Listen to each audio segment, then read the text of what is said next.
మాటలు రావట్లా. వెనకాల అటాచ్ చేసిన వీడియో ఉందా? ఆమె పేరు అఖిల, ఆ పసిబిడ్డ పేరు అర్షిత్. అష్కర్ అనేవాడు ఈ పనికి మాలిన దాంతో లివింగ్ రిలేషన్లో ఉండి, ఈమె డ్యాన్సర్ అంట. కొద్ది నెలల క్రితం, కొద్ది రోజుల క్రితం చెన్నైకి వెళ్ళిందట డ్యాన్స్ ఉండి. ఆ పసిపిల్లాడి పేరు అర్షిత్. ఓకే, ఇతరని ఈ అష్కర్ అనేవాడు దీన్ని ఉంచుకున్నోడి దగ్గర పెట్టి, వాడితో లివింగ్లో ఉంది కాబట్టి పెట్టి వెళ్ళింది. వాడు ఆ పిల్లోడిని, వాడు అన్నం తింటున్నాడంట. అష్కర్ అనేవాడు అన్నం తింటూ ఉంటే ఈ పిల్లోడు ఏడ్చాడట. ఇంకంతే, ఆ పిల్లోడిని కొట్టాడండి. శ్రీ అవిట్టం తిరునాల్ అని చెప్పేసి తిరువనంతపురంలో ఒక ఆసుపత్రి. అక్కడ ఆ పిల్లోడికి అన్నం చూడడానికి ఇబ్బంది అవుతుందని, గొంతులేదు అడ్డుపడిందని చెప్పేసి తీసుకెళ్తే వాళ్ళు మొత్తం చెక్ చేసిన మూమెంట్లో ఆ పిల్లోడు శ్వాస అడగ చనిపోయాడు. క్రాస్ చెక్ చేస్తే లోపల ఎముకలు ఇరిగిపోయాయి. అట్టగొట్టాడు వాడు.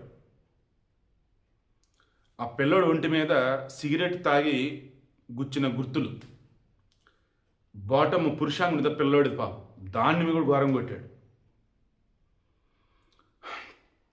చెప్తుంటే నాకే రక్తం మరిగిపోతుందండి. అసలు అల్లాని నమ్మితే ముస్లిం, అల్లాని నమ్మకపోతే కాఫిర్లని ఏ రకంగా ప్రపంచంలో కొంతమంది సైకోగాళ్ళు జిహాదీలు చంపుతున్నారో చూసాం. ఇప్పుడు ఈ అఖిల్ అనే ఆమెకి అఖిల్ అనే భర్త ఉన్నాడు. వాడు ఈమె 3 నెలలు ప్రెగ్నెంట్గా ఉన్నప్పుడు చనిపోయాడు, ఆత్మహత్య చేసుకుని.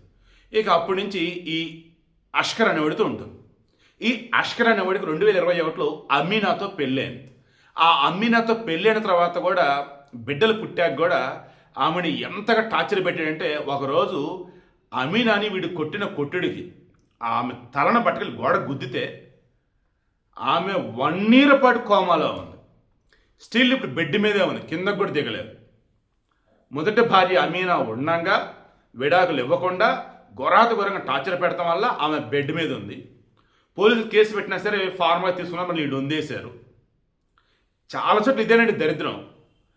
కేసు ఎంత బలంగా ఉన్నా పైన ఎవరన్నా చెప్తేనే కేసు ఫాలోఅప్ చేయడం, లేదంటే వదిలేయటం. దాంతో ఇలాంటి సైకోగాళ్ళు బయటికి రావడం. ఆమె పుట్టింట్లో ఉంది, ఒంటరిగా ఉన్నాడు. ఈలోపు ఈ అఖిల తగిలింది. ఇక వచ్చాడు, తీసుకొచ్చాడు. డెలివరీ అయింది, డెలివరీ పిల్లాడు పుట్టాడు. సరే, ఆమె ఉంది కాబట్టి చూసుకుంటుంది. ఎప్పుడైతే ఇక డ్యాన్స్ ఉందని చెప్పేసి వెళ్ళిందో ఘోరంగా ఆ పిల్లోడిని కొట్టాడు. ఆ పిల్లోడిని కొడితే ఇక మొత్తం ఆసుపత్రికి వెళ్ళి అవన్నీ ట్రీట్మెంట్ చేయించేసి మొత్తం కట్లు కట్టిన దాంతో ఆ పిల్లోడిని పట్టుకొని, నా పిల్లోడి సైకిల్ కింద పడ్డాడు, ప్రమాదం జరిగిందని అంటూ ఉంటే ఆ పసిబిడ్డ ఒళ్ళంతా కూడా హోనమైపోయి కూడా చిరునవ్వుడు చిందిస్తూ ఉన్నాడు. ఆమెకు మళ్ళీ ఫండ్ రైజింగ్ అన్నప్పుడు ఫండ్స్ కూడా వచ్చాయి. బట్ అదే సమయంలో ఈ అర్షిద్ వాళ్ళ అమ్మమ్మ, తాతయ్య వీళ్ళు ఉంటారు కదా, వాళ్ళు ఆల్రెడీ కేసు పెట్టారు. లేదు, మా పిల్లోడిని ఈ అష్కర్ అనేవాడు ఈ అఖిల్ని ఉంచుకున్నాడే ఏదో కొట్టాడు చేసాడని కేసు ఫాలోఅప్ చేయాలి. తీరా ఇప్పుడు శ్రీ అవిట్టం తిరువన ఆసుపత్రి పక్కన తిరువనంతపురంలో ఇక అక్కడ డాక్టర్లు ఇదే తేడాగా ఉందని చెప్పేసి పోస్ట్ మార్టం చేస్తే అమ్మ 18 నెలల పసిబిడ్డ అండి. 18 అంటే 1.5 years. ఆ పసిబిడ్డని ఈ అష్కర్ అనేవాడు, ఆ సైకోగాడు, ఆ జిహాదీగాడు ఎంత ఘోరంగా కొట్టాడంటే, అసలు ఆ మనిషి అన్నాడు అటు కొట్టలేడు, అట్ట కొట్టాడు ఆ పిల్లోడిని. ఆ తర్వాత చనిపోయాడు ఆ పిల్లోడు. పోస్ట్మార్టం రిపోర్ట్ వచ్చాక పోలీసులకి డాక్టర్లు చెప్పింది చూసి ఇక వాడిని ఇమ్మీడియట్గా ఆడదాన్ని మగవాడిని ఇద్దరు అరెస్ట్ చేశారు, కన్న తల్లిని వాడిని. ట్విస్ట్ ఏంటంటే ఆ బిడ్డని దీని ఎదురు కూడా కొట్టేవాడు అంటాడు. ఆయన అసలు ఇది ఏమనేది కాదంట. కంప్లైంట్ ఇవ్వాలా, ఇవ్వలేదు. కన్న కొడుకే కదా, ఇది ఇవ్వాలా.